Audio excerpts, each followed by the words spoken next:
Regulations Committee. It is Wednesday, July 27th, an odd day for us to be meeting, but we have some real estate items to discuss as it relates to Metro facilities. And so we have some guests in the room with us today. Do you three just want to go ahead and introduce yourselves? And if we have other people come in, we can have them do that as well. Sure. I'm Velvet Hunter, Interim Director, Department of General Services. I'm Beth Williams. I'm a Special Projects Manager in General Services. I'm Abraham Westcott, Public Property Director, Department of Finance. Super. Thank you very much for being here today. And so the first item on our agenda is this project objective regarding real estate master planning. Does anyone want to discuss the general project objective? Yeah, I'll be glad to do that. So really, we just want to let you guys know that we are kicking off a really exciting and important project and have engaged Ernst & Young under an existing Metro contract to start a comprehensive real estate master plan for all of Metro. So this is just kicking off, so I won't have a lot of answers today, but wanted to get y'all in the front end because you're going to be really important with your questions and your direction, and we're appreciative that you're here today and for your support and questions as we move forward. So that's kind of an overview of what we're doing. And I think later on the agenda, we'll go through the tasks. Let me look at the agenda. Yes, and feel free to grab a copy. Yeah. Okay. Thank you very much, Ms. Hunter, for describing that to us, and that Ernst & Young is going to be helping throughout this process on real estate master planning. The second item on the agenda is the current state in Metro today. As we can imagine from what we've heard in the news about residential apartment complexes and local businesses, everyone has had leases coming up for renewal and then are surprised sometimes to see the new price tag moving forward. And so what I hear is that that may be a similar thing with some of the space that we lease.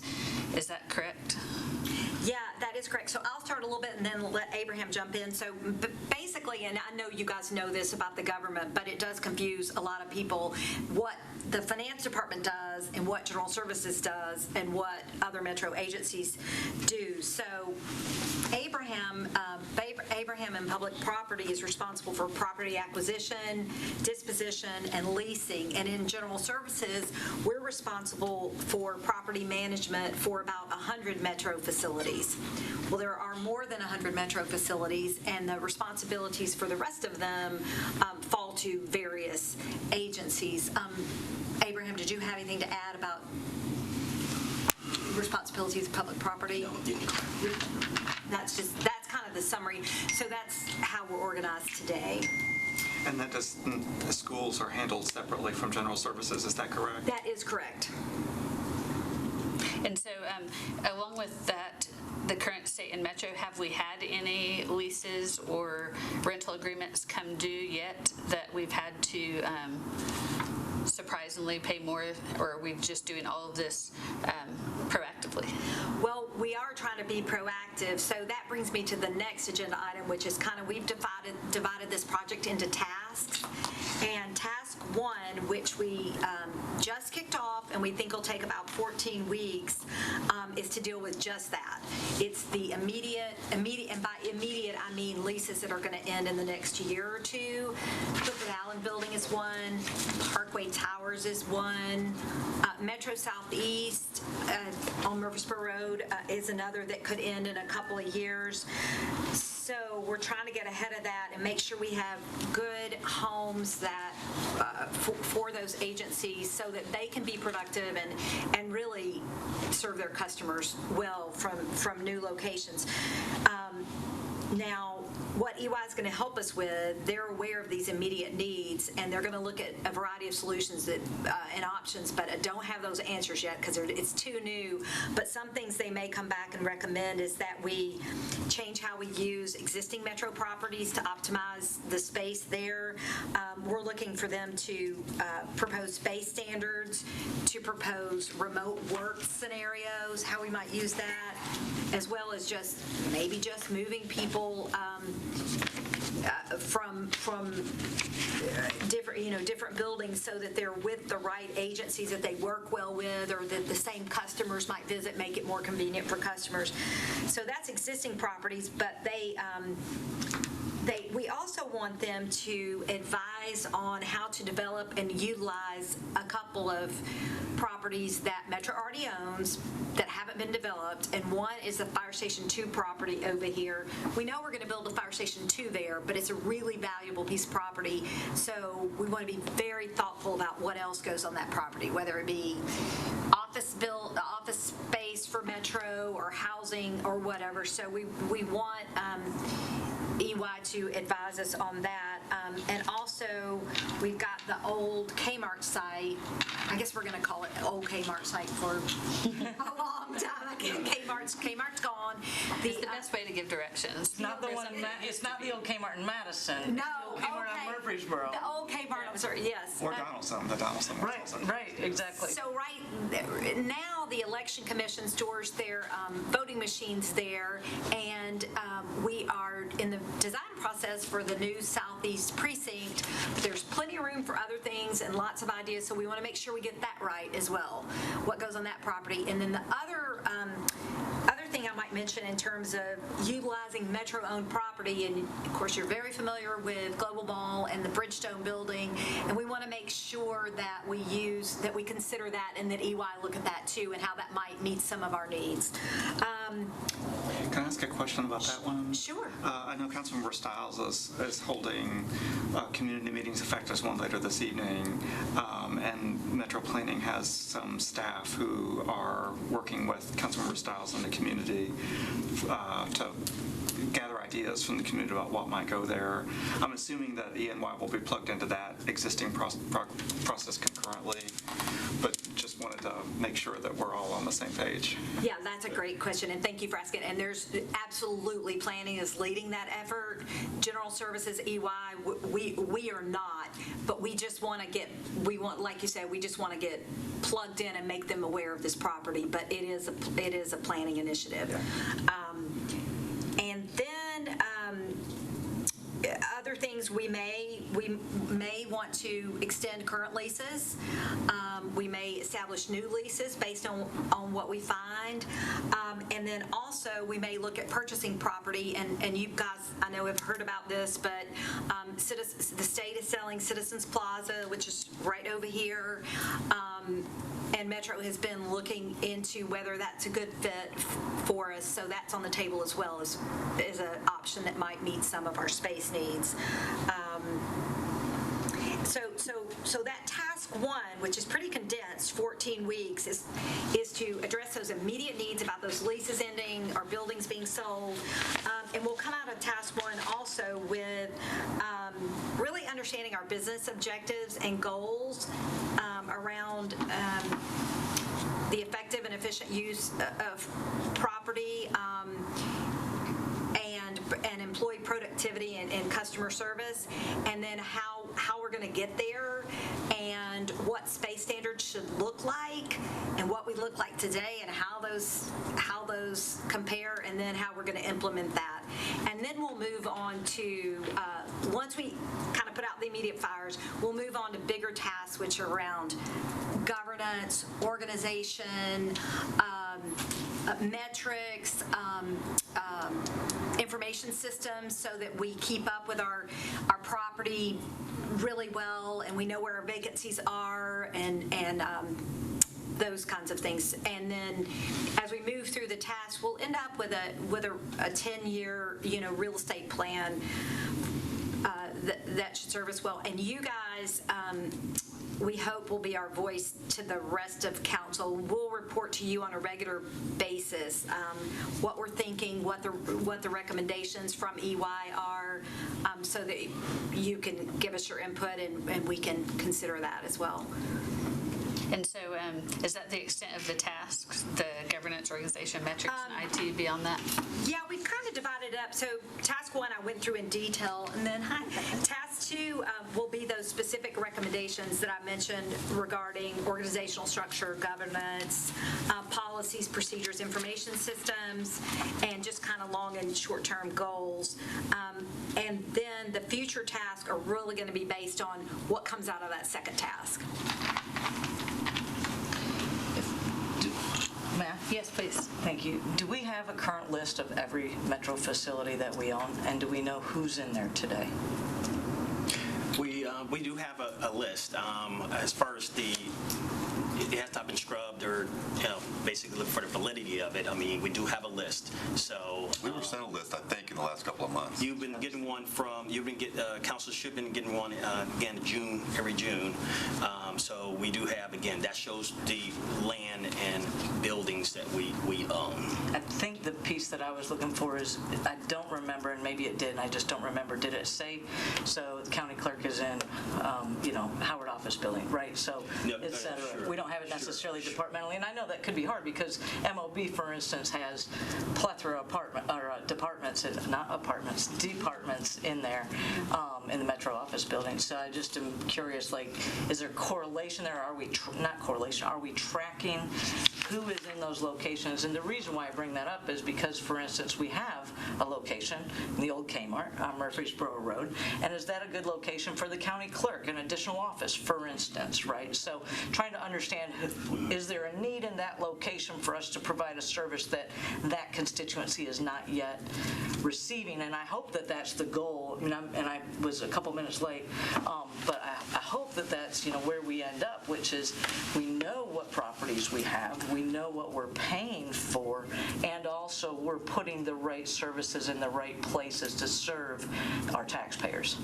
So the main goal, to circle back, is that we have an immediate need to address leases that are coming due, because we expect that some of them might increase in price. And will we be able to afford that? Have we prepared for that? Do we need to look in another location? So the immediate need is those are coming due in the next 1 to 2 years, and then we'll look beyond that. I didn't mean to broaden the scope. Yeah, no worries. Thoughts about it. That could probably, happen as we get to task 3.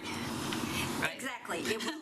We agree with you. We don't, while we have that list, we don't have it where we have it by agency and the square feet that they use within that facility, and that's where we want to end up. You're exactly right. In particular, if you have remote work options, in the future, the square footage needs could change dramatically. And as we're adding more staffing to a lot of our departments, each operational budget, the square footage needs will change. Yeah, and that's a really good point. I think we looked at the adding, the addition of employees over the past 3 years, and it was over 1,000 budgeted employees that we've increased in just 3 years. Love having NDOT down in District 5, but they're tight quarters down there. Yeah. I think it's also important to call out that sometimes government shrinks. Yeah. Right? We've been through a decade and a half pretty much of fewer and fewer Metro employees. So I know when I've gone into certain departments and I see just a wide open swath of cubes, I think we're not utilizing that space to the best of our ability. So I think that it's always a moving target. There's no doubt. But I think that it is one of those things that right now we're bulking up to provide the services our constituents want and are willing to pay for right now, but down the pike, they might not be willing to pay for it, and we might need to cut like we've done in the past 10 plus years. Prior to the past 2-3 years, but prior to that. That's one reason I really feel like we need to engage an expert and to have a long-term plan so that we can get ahead of those things and not just react to those things. So I think that will, this strategy will go a long way in getting us there. Councilman Cash? Yeah, thanks. So, 3 things that I have in my mind. One that, like you talked about a number of things in terms of things that we're considering or things that will be considered as we develop a plan. And I heard about leases and extending and new. There might be a need for new. And anyway, a number of things, but I never heard anything about selling properties.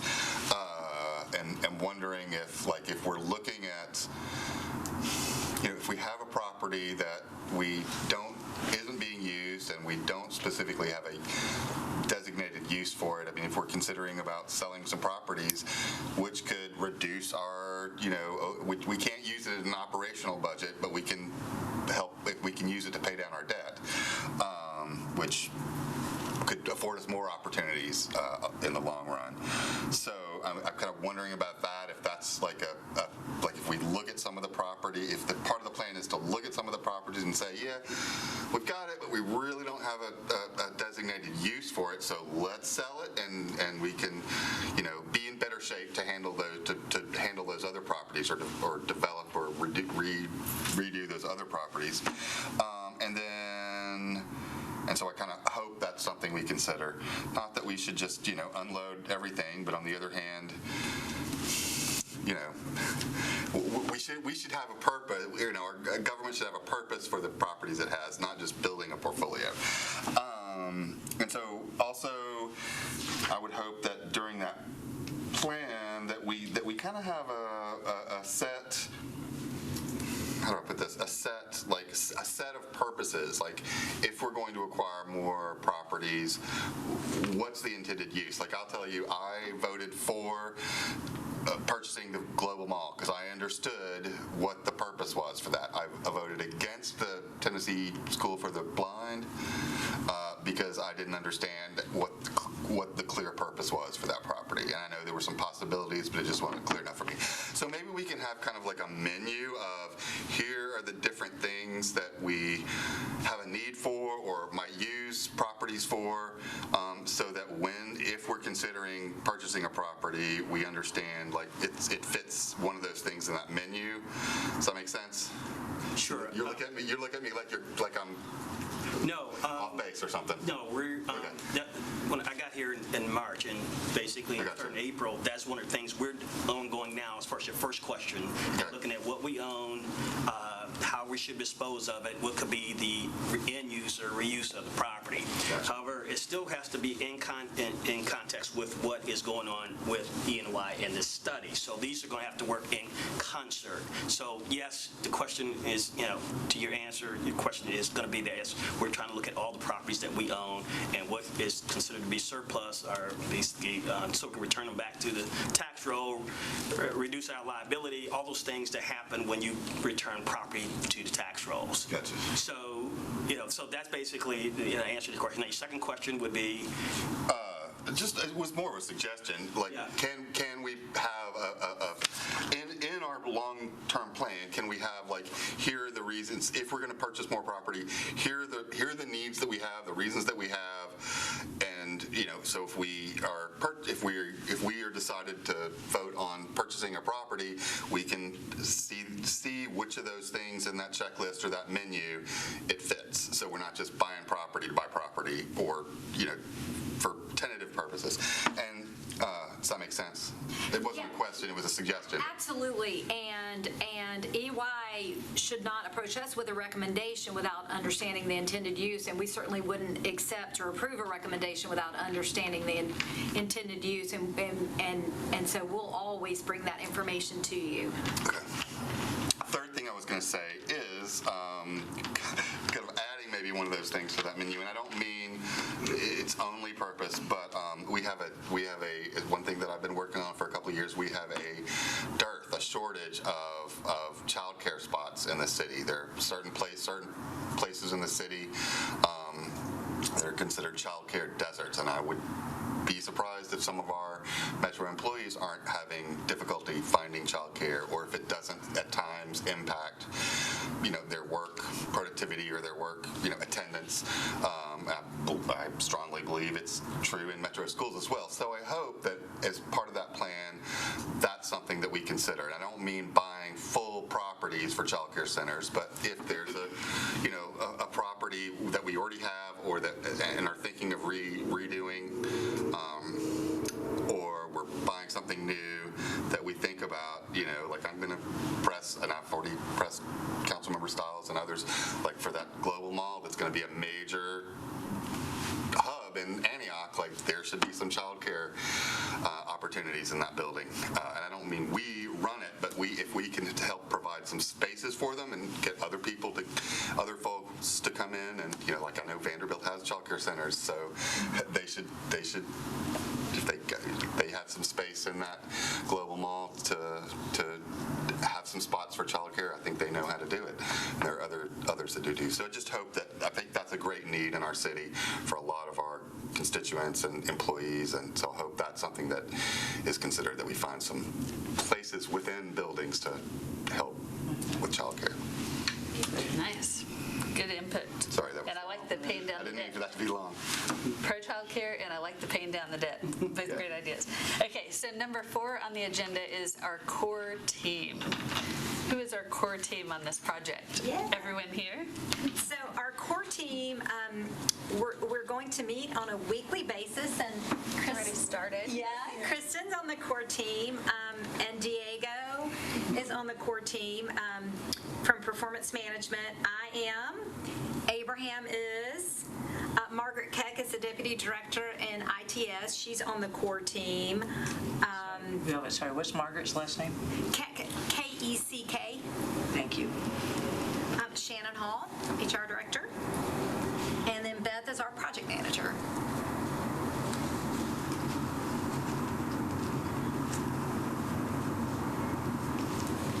Nice. Thank you very much. And any questions about the core team? Next is executive committee. Not to be confused with the council executive committee, Mr. Jamison? That's correct. I was already confused when I got that email. I was like, wait a second, I thought this was going under GovOps. It's the executive committee now, a different executive committee. Maybe we should consider changing the name. We absolutely can. And who's on this executive committee? Well, and thank you, Chair Hancock, for being on this committee. We have not met yet, but that is coming up soon. Mike is on that committee, and Kristen's on that committee as well. The Director of Finance is on the committee, Director of ITS, and Director of HR, as well as Fabian Bedney in the Mayor's Office for Community Development, and I am on that committee as well. Is there a council representative on that committee, and should there be, Chair? Okay, oh, you are, okay. Is that 6 or 7?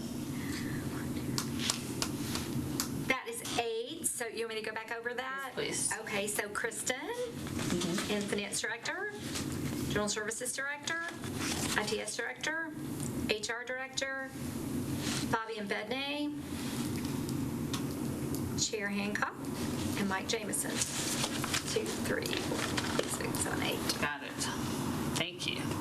Any questions or additions or subtractions you would suggest on the soon-to-be renamed executive committee? And what are our next steps? And if you have questions about this, Beth is happy to help, but we have started interviews with stakeholders to understand their current needs and situations. And site visits started today, right? Site visits in several metro facilities. So I believe they have been to Clifford Allen Building today, Parkway Towers, and a few other places. And they'll continue those through this week. They also are reviewing over 100 documents around real estate and space that Abraham's team and our team have provided to kind of get a lay of the land. And then what we would like to do, if you guys are agreeable, is bring EY to your August 2nd meeting and let them update you on what they have learned so far. And then, of course, they're the experts, so if you all have specific questions, I think they probably can, about direction, I think they can answer those for you. Excellent. We have a fairly light agenda at our next council meeting, I think. I was gonna ask you. So Don't jinx it. I will not jinx it. It's already too late. How many late files? Just kidding. Yeah, love this, love this. So any other questions from the group about the project moving forward? And I understand that in general, we're going to try to do updates after our committee meeting so that we don't have too many specially called meetings. Oh, yeah, that makes perfect sense. I do have one question, which has come before us a lot. So Metro Council does have resolutions that we receive to accept, or legislation to accept a lease of a school building that comes before council. And I think in some cases it's a little confusing to us what that process is, since those are sort of negotiated by MNPS. And often we, as council members, unless, like I've had one where I worked with MNPS to find another school for a vacant school building, right? So for that one, I was pretty familiar with it. But I think other than that, especially for renewals, council members just don't always have a lot of background with that. And so that is maybe something that, I don't know, can be solved here, but it's something that I think would help, because when those pieces of legislation come before, I know certainly our education committee and some of the other ones, education committee members ask lots of really great questions to the district council member who's sponsoring the legislation, and we're like, so I just think that overall is, while we recognize that they're separate spheres of responsibility, having some degree of better communication about that would help everyone to make a better decision about what our role is on the council to approve that. Councilmember, would it be beneficial in your eyes to see if Mr. Profit from MNPS should be a part of this committee? I don't want to muddy any waters. I want to make sure that we're playing in our own sandboxes, because I know that those are two very distinct groups of properties. But since that's something, I wonder if the director of facilities at MNPS might be helpful with. Again, I don't want to veer off. Yeah, the core team could mull that over and come back to us on the 2nd with a decision. Yeah. And I'm suggesting Mr. Profit. I don't know if there might be someone else better suited. Well, we've had education committee meetings over the last 6 months sporadically, and it's only been about the charter school leases that we've been voting on, and like you said, like different council members have different ideas about how to handle it, and so it's been a little awkward, I think.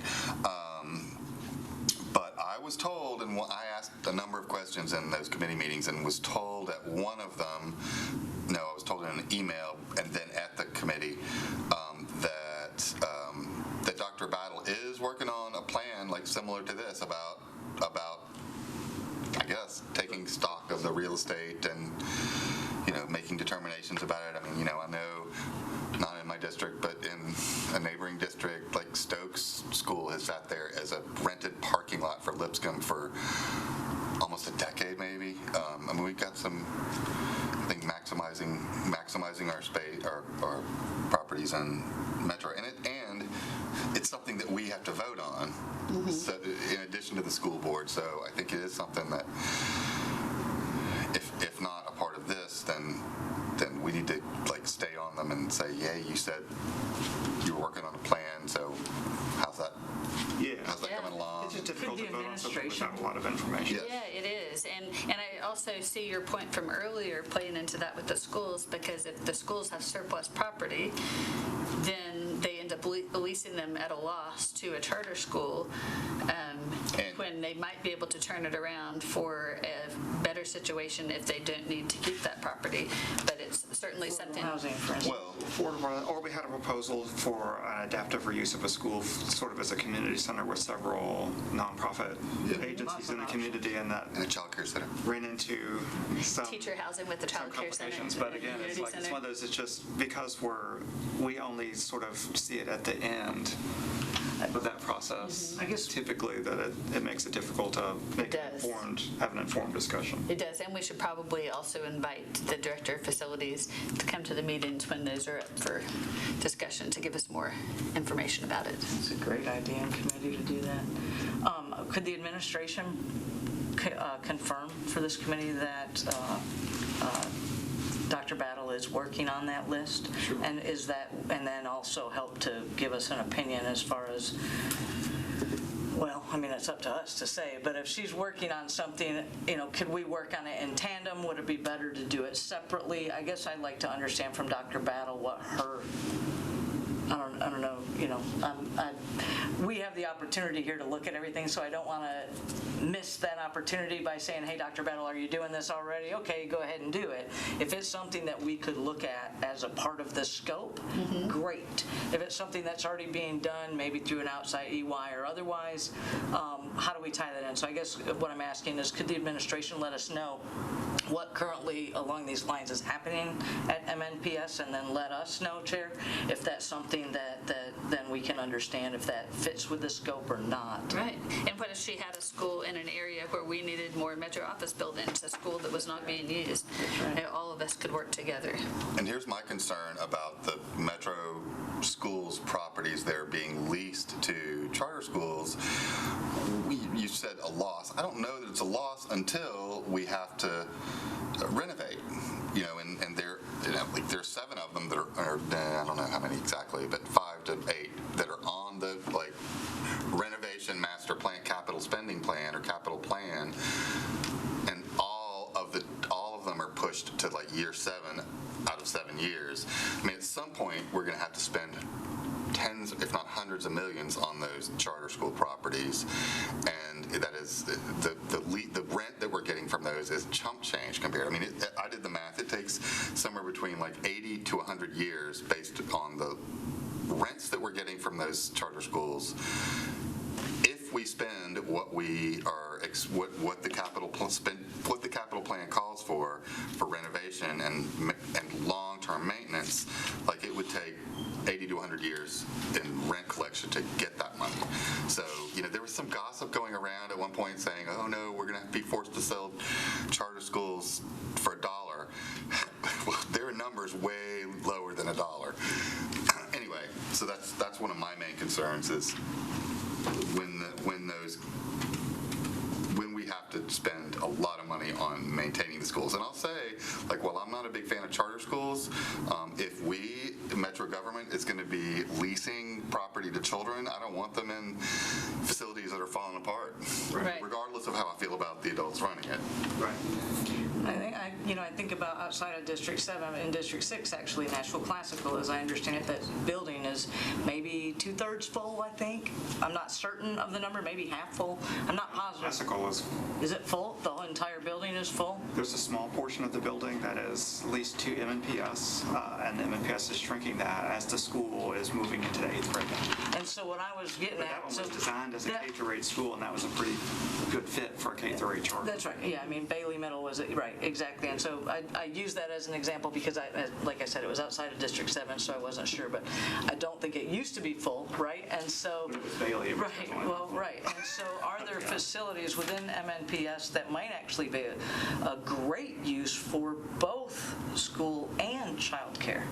So in that regard, I think MNPS is a great, real estate is a great opportunity for us to look and see, would it make sense in one of these schools that has extra space in it to put that childcare in there? There's clearly a need for And it could this. serve the cluster, not just that school. That's right. Yep. And it could serve the cluster, the neighborhood, or it could serve the parents who are driving their kids in from all over the county. All right. I think you see that this level of complexity, though, that it's still, there are still questions about when there is a lease, does the revenue come to Metro, does it come to MNPS, who's responsible for maintenance, repair, is that a tenant improvement requirement, is that, are we budgeting at some point where we're going to be using a portion of our school's capital spending plan allocation in some year, you know what I mean? There's just a lot of, having had these conversations for 7 years, I don't know that I know all the answers to those yet, and hopefully by the end of my 8 years of service, hopefully I will know that answer. So it sounds like That would be a we're goal. very interested in task number 3, but I'm super excited to hear the beginnings of task number 1 at our next council committee meeting on August 2nd and hear from Ernst & Young themselves. That'll be exciting to have them as guests. Any other final questions? Final, just for this meeting. We'll keep having meetings. All right. Well, thank you all for coming. Really appreciate it. And I'll sign off.